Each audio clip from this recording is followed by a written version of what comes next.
2016년 6월 23일을 기억하시나요? 영국 국민들이 국민투표를 통해 유럽연합 탈퇴를 결정한 날입니다. 찬성 51.9%, 반대 48.1%, 불과 3.8%포인트 차이로 영국의 운명이 갈렸죠. 브렉시트 찬성파들은 외쳤습니다. 주권을 되찾자. 이민을 통제하자. 유럽연합에 내는 돈을 우리 국민 복지에 쓰자. 화려한 구호들이 넘쳐났어요. 브렉시트 캠페인 버스에는 이런 문구가 적혀 있었습니다. 우리는 유럽연합에 매주 3억 5천만 파운드를 보냅니다. 이 돈을 국민 의료 서비스에 쓰자. 약 5,850억 원입니다. 그로부터 9년이 지난 지금 현실은 어떤가요? 영국 경제는 브렉시트 이전 예측치보다 5에서 6% 작아졌습니다. 영국 재무부와 영란은행의 분석을 종합하면 브렉시트로 인한 영국 경제 손실이 연간 1,000억 파운드, 하나로 약 167조 원에 달합니다. 화려한 약속들은 어디로 갔을까요? 오늘은 브렉시트 이후 영국이 직면한 냉혹한 현실을 낱낱이 해부해 보려고 합니다. 이건 단순히 영국만의 이야기가 아니에요. 포퓰리즘과 고립주의가 어떤 결과를 낳는지 보여주는 살아있는 교과서입니다. 첫 번째 문제는 무역 붕괴입니다. 브렉시트 이전 영국은 유럽연합 단일 시장의 일원이었어요. 관세도 없고 통관 절차도 없고 규제도 동일했죠. 영국 기업들은 유럽 대륙에 물건을 팔 때 국내 거래하듯이 자유롭게 거래할 수 있었습니다. 그런데 브렉시트 이후 이 모든 게 사라졌어요. 2020년 12월 31일 자정, 영국은 공식적으로 유럽연합 단일 시장과 관세 동맹에서 탈퇴했습니다. 다음 날부터 영국과 유럽연합 간 무역에는 국경이 생겼어요. 통관 서류를 작성해야 하고 검역을 받아야 하고 규제 적합성을 증명해야 합니다. 영국 통계청 자료를 보면 2021년 1월 브렉시트 발효 직후 영국의 대유럽연합 수출이 전년 동월 대비 40.7% 급감했습니다. 거의 절반이 날아간 거예요. 물론 시간이 지나면서 어느 정도 회복되긴 했지만 이전 수준으로는 돌아오지 못했습니다. 2024년 기준 영국의 대유럽연합 수출은 브렉시트 이전 추세선보다 16% 낮은 수준입니다. 영국 중소기업들이 특히 큰 타격을 받았어요. 대기업은 그래도 법무팀과 무역팀이 있어서 복잡한 서류를 처리할 수 있는데 중소기업은 그럴 여력이 없거든요. 런던 정경대학교 연구진이 2023년 발표한 보고서를 보면 브렉시트 이후 영국 중소기업 중 유럽연합 수출을 아예 포기한 곳이 35%에 달합니다. 직원 10명짜리 작은 회사가 통관 전문가를 고용할 수는 없잖아요. 서류 작성하고 규제 맞추는 비용이 수출로 얻는 이익보다 크면 당연히 포기하는 겁니다. 결과적으로 수만 개의 중소기업이 유럽 시장을 잃었습니다. 수입도 마찬가지로 복잡해졌어요.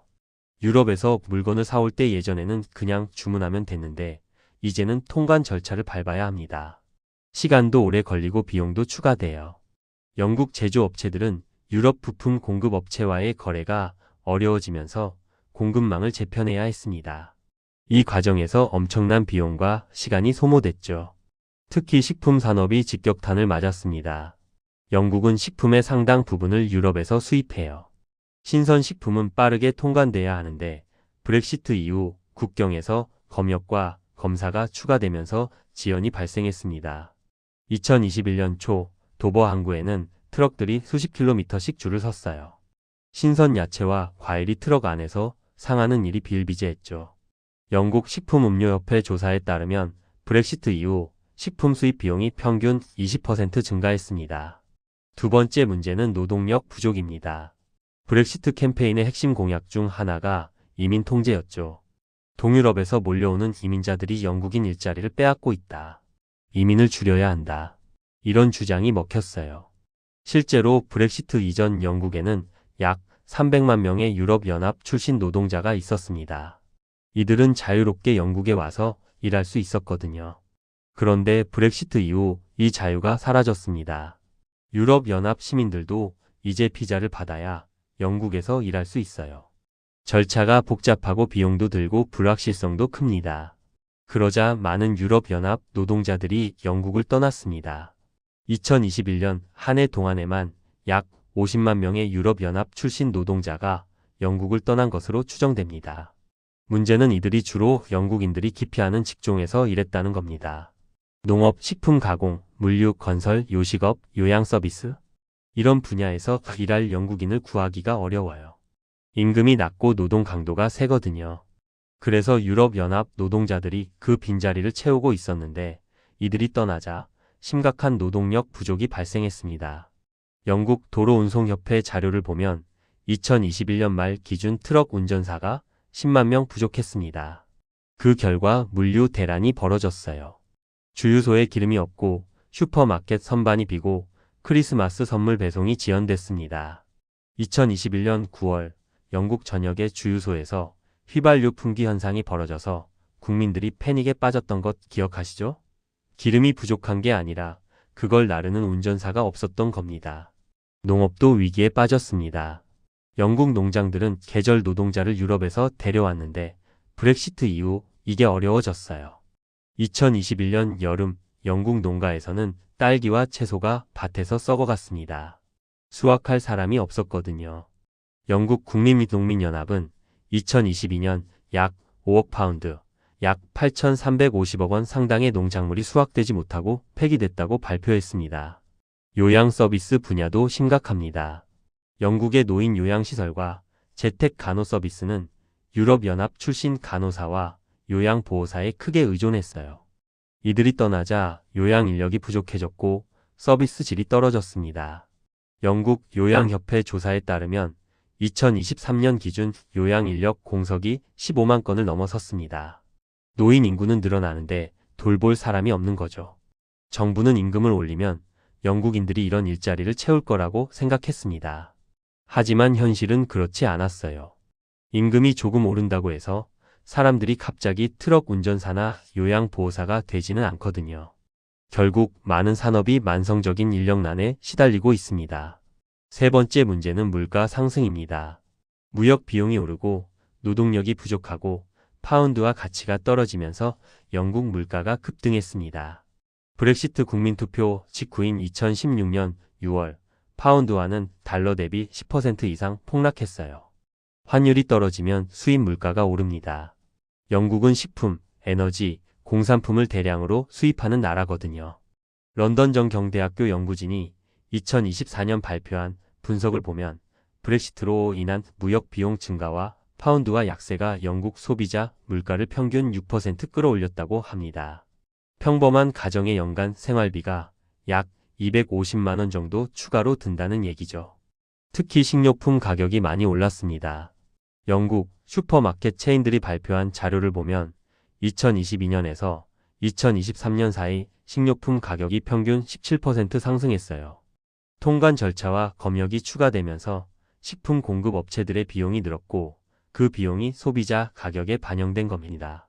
게다가 노동력 부족으로 임금이 오르면서 레스토랑이나 식품 가공 업체들도 가격을 올릴 수밖에 없었죠.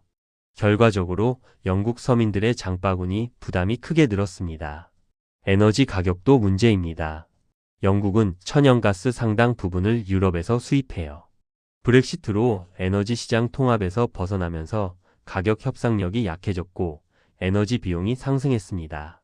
2022년 에너지 위기 때 영국 가정의 난방비가 2배 이상 뛰었던 것도 부분적으로는 브렉시트의 영향이 있었어요. 네 번째 문제는 경제 성장 둔화입니다. 브렉시트 이후 영국 경제는 주요 선진국 중 가장 부진한 성장률을 기록하고 있습니다. 국제통화기금 자료를 보면 2016년부터 2024년까지 영국의 누적 경제 성장률은 7.8%입니다. 같은 기간 독일은 9.2%, 프랑스는 10.1%, 미국은 22.4% 성장했어요. 영국만 뒤처진 겁니다. 왜 이렇게 됐을까요? 여러 요인이 있지만 가장 큰 건 투자 감소입니다. 기업들은 불확실한 환경에서 투자를 꺼립니다. 브렉시트 협상이 4년 반 동안 질질 끌리면서 기업들은 투자 결정을 미뤘어요. 영국에 공장을 지어야 할까? 유럽 대륙으로 옮겨야 할까? 이런 고민 속에서 투자가 지연됐죠. 실제로 많은 기업들이 영국을 떠났습니다. 금융회사들은 런던에서 프랑크푸르트, 파리, 더블린으로 본사를 옮겼어요. 제조업체들도 유럽 대륙으로 생산 기지를 이전했습니다. 일본 자동차 회사인 혼다는 2021년 영국 스윈던 공장을 폐쇄했어요. 3,500명의 일자리가 사라졌죠. 닛산도 영국 선더랜드 공장에서 신차 생산 계획을 취소했습니다. 영국 자동차 제조 판매협회 자료를 보면 2024년 영국의 자동차 생산량은 78만 대로 2016년 167만 대의 절반도 안 됩니다. 자동차 산업은 영국의 주요 제조업이었는데 브렉시트로 붕괴 위기에 몰렸어요. 부품 공급망이 유럽과 긴밀하게 연결되어 있었는데 국경이 생기면서 적시 생산 시스템이 무너진 겁니다. 외국인 직접 투자도 급감했습니다. 유엔무역개발회의 자료를 보면 2016년 영국으로 들어온 외국인 직접 투자는 1970억 달러였는데 2023년에는 480억 달러로 4분의 1 수준으로 떨어졌습니다. 기업들이 영국을 유럽 진출 거점으로 보지 않게 된 거죠. 영국에 공장을 세워봤자 유럽 시장에 팔 때 관세와 통관 절차를 거쳐야 하니까 메리트가 없어진 겁니다. 다섯 번째 문제는 금융산업의 타격입니다. 런던은 오랫동안 유럽의 금융 허브였어요. 전 세계 금융기관들이 런던에 유럽 본부를 두고 유럽 전역에 금융 서비스를 제공했습니다. 이게 가능했던 이유는 유럽연합의 단일 금융시장 덕분이었죠. 영국에서 금융 라이선스를 받으면 유럽 전역에서 영업할 수 있었거든요. 그런데 브렉시트 이후 이 여건이 사라졌습니다. 영국 금융회사들이 유럽에서 영업하려면 유럽 현지에 법인을 세우고 별도로 라이선스를 받아야 해요. 결과적으로 많은 금융회사들이 유럽 업무를 런던에서 유럽 대륙으로 옮겼습니다. 골드만삭스, JP모건, 모건스탠리 같은 대형 투자은행들이 프랑크푸르트와 파리의 거점을 확대했어요. 영국 싱크탱크인 뉴파이낸셜의 조사를 보면 브렉시트 이후 약 440개의 금융회사가 7,400개 이상의 일자리와 1조 6천억 파운드, 약 2,672조 원 상당의 자산을 런던에서 유럽 대륙으로 옮겼습니다. 런던의 금융 중심지 지위가 약화되고 있는 거죠. 유로화 청산 업무도 타격을 받았습니다. 예전에는 런던에서 유로화 거래의 상당 부분이 청산됐는데 브렉시트 이후 유럽중앙은행은 유로화 청산을 유럽 내에서 하라고 압박하고 있어요. 이 업무가 유럽으로 넘어가면 런던은 수십억 파운드의 수수료 수입을 잃게 됩니다. 여섯 번째 문제는 북아일랜드 딜레마입니다. 이건 좀 복잡한 문제예요.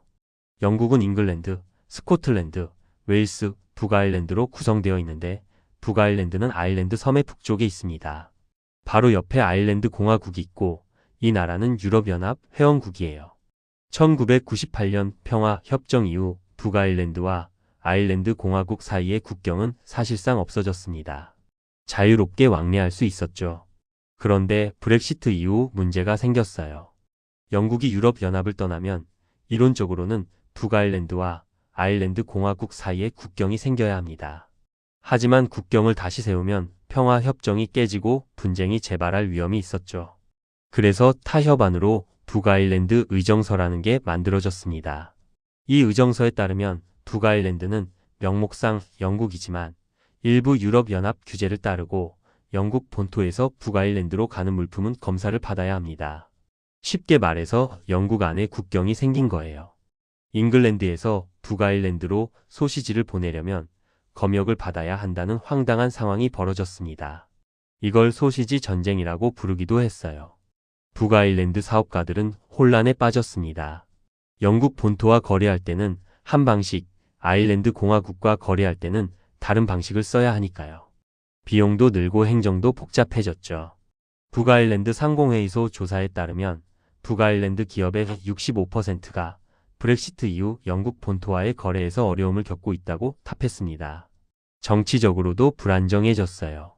북아일랜드의 통합주의자들, 즉 영국 잔류를 원하는 사람들은 이 의정서가 북아일랜드를 영국에서 분리시킨다며 격렬하게 반발했습니다. 반면 민족주의자들, 즉 아일랜드 통일을 원하는 사람들은 이 의정서가 사실상 통일로 가는 첫걸음이라며 환영했죠. 양측의 갈등이 다시 격화되면서 북아일랜드 정국이 불안해졌습니다. 7번째 문제는 스코틀랜드 독립 움직임입니다. 2016년 브렉시트 국민투표 때 스코틀랜드는 62%가 잔류를 선택했어요. 스코틀랜드 사람들은 유럽연합에 남고 싶어 했는데 잉글랜드의 선택 때문에 억지로 떠나게 된 겁니다. 이에 대한 불만이 컸죠. 스코틀랜드 민족당은 이 기회를 이용해서 독립 요구를 강화했습니다. 잉글랜드가 우리 의사를 무시하고 유럽연합에서 끌어냈다. 이제 독립해서 다시 유럽연합에 가입하자. 이런 주장이 힘을 얻고 있어요. 2023년 여론조사를 보면 스코틀랜드 독립 지지율이 48%까지 올라갔습니다. 2014년 독립 국민투표 때는 45%였으니까 계속 상승하고 있는 거죠. 만약 스코틀랜드가 독립하면 영국은 더 이상 대영 제국이 아니게 됩니다. 국력도 약해지고 국제적 위상도 떨어지죠. 게다가 스코틀랜드에는 북해 유전이 있어서 에너지 자원도 잃게 됩니다. 브렉시트가 결과적으로 영국의 해체로 이어질 수 있다는 우려가 현실화되고 있는 겁니다.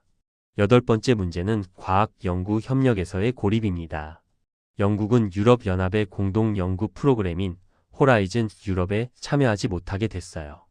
호라이즌 유럽은 수백억 유로 규모의 연구 개발 자금을 지원하는 프로그램인데 유럽 각국의 연구자들이 협력해서 프로젝트를 수행합니다.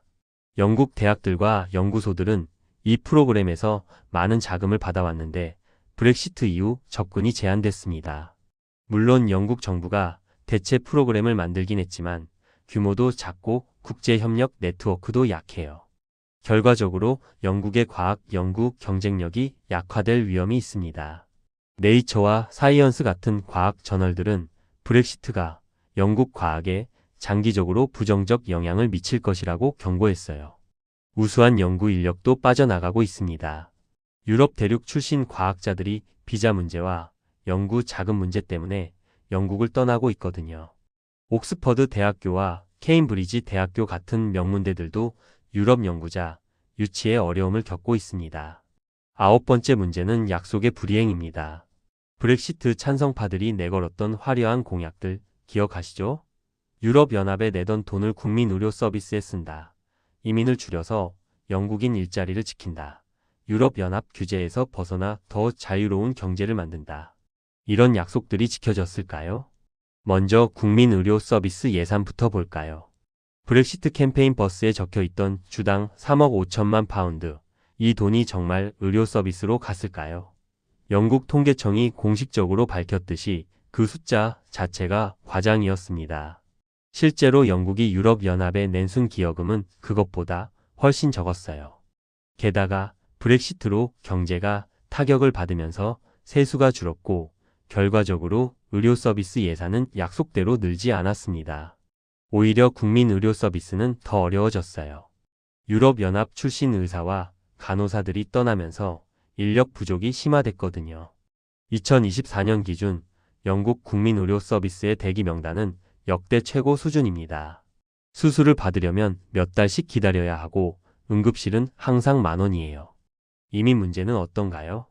브렉시트 후 유럽연합으로부터의 이민은 줄었습니다. 하지만 전체 이민자 수는 오히려 늘어났어요. 2022년 영국의 순 이민자 수는 74만 5천 명으로 역대 최고를 기록했습니다. 유럽 이민이 줄자 인력 부족을 메우기 위해 아시아와 아프리카에서 더 많은 이민자를 받아들인 거죠. 결과적으로 이민을 줄이겠다는 약속은 완전히 빗나갔습니다. 규제 완화도 생각만큼 이루어지지 않았어요. 유럽연합 규제에서 벗어났다고는 하지만 실질적으로 영국 기업들은 여전히 유럽 규제를 따라야 합니다. 유럽의 물건을 팔려면 유럽 기준에 맞춰야 하니까요. 결국 이중 부담만 늘어난 셈입니다. 그럼 브렉시트의 긍정적인 면은 전혀 없었을까요? 일부 분야에서는 혜택도 있었습니다. 영국은 유럽연합보다 빠르게 코로나19 백신 승인과 접종을 진행할 수 있었어요. 유럽연합 규제에 묶이지 않았으니까요. 또 독자적인 무역 협정을 맺을 수 있게 됐습니다. 호주, 뉴질랜드 같은 나라들과 자유무역 협정을 체결했죠. 하지만 이런 긍정적 효과는 부정적 효과에 비하면 미미합니다. 영국 경제 전문가들의 압도적 다수는 브렉시트가 영국 경제에 순손실을 가져왔다고 평가해요. 2024년 런던 정경대학교와 케임브리지 대학교가 공동으로 발표한 보고서를 보면 브렉시트로 인한 영국의 GDP 손실이 누적 1,400억 파운드, 약 234조 원에 달한다고 합니다. 그럼 영국은 어떻게 해야 할까요? 다시 유럽연합에 가입하는 방안을 고민해 볼 수도 있겠지만 현실적으로 쉽지 않습니다. 유럽연합이 영국을 다시 받아줄지도 불확실하고 설령 받아준다 해도 예전처럼 유리한 조건은 아닐 거예요. 파운드화 대신 유로화를 써야 할 수도 있고 쉥겐 조약에 가입해서 국경을 완전히 개방해야 할 수도 있습니다. 현실적으로는 유럽연합과의 관계를 개선하는 방향이 더 나을 것 같습니다. 무역 장벽을 낮추고 일부 분야에서 협력을 강화하는 거죠. 이미 영국 정부도 유럽연합과 재협상을 시도하고 있어요. 특히 청년 교류 프로그램과 과학연구협력 복원에 관심을 보이고 있습니다. 내부적으로는 경제 체질을 강화해야 하지 않을까 싶습니다. 생산성을 높이고 혁신에 투자하고 새로운 성장 동력을 찾는 노력이 필요해 보입니다. 금융과 서비스업 중심에서 벗어나 제조업과 첨단 산업을 육성하는 방향도 고민해 볼 만합니다. 무엇보다 국민 통합이 시급합니다. 브렉시트는 영국 사회를 깊이 분열시켰어요. 잔류파와 탈퇴파, 세대 간, 지역 간 갈등이 심화됐죠. 이 상처를 치유하지 않으면 영국은 계속 혼란에 빠질 겁니다. 브렉시트는 21세기 최대의 정치적 도박이었습니다. 그리고 지금까지의 결과를 보면 그 도박은 실패했다고 평가할 수밖에 없어요.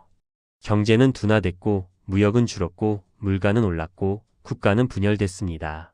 화려한 구호와 감정적 호소에 기반한 결정이 어떤 결과를 낳는지 보여주는 생생한 사례죠. 영국의 역사학자 사이먼 샤만은 이렇게 말했습니다. 역사는 똑똑한 사람들이 어리석은 결정을 내리는 이야기다. 브렉시트가 바로 그런 경우가 아닐까 싶습니다. 수백 년 역사를 자랑하는 대영 제국이 짧은 국민투표 캠페인의 감정에 휩쓸려 자신의 발등을 찍은 거예요. 하지만 이건 영국만의 이야기가 아닙니다.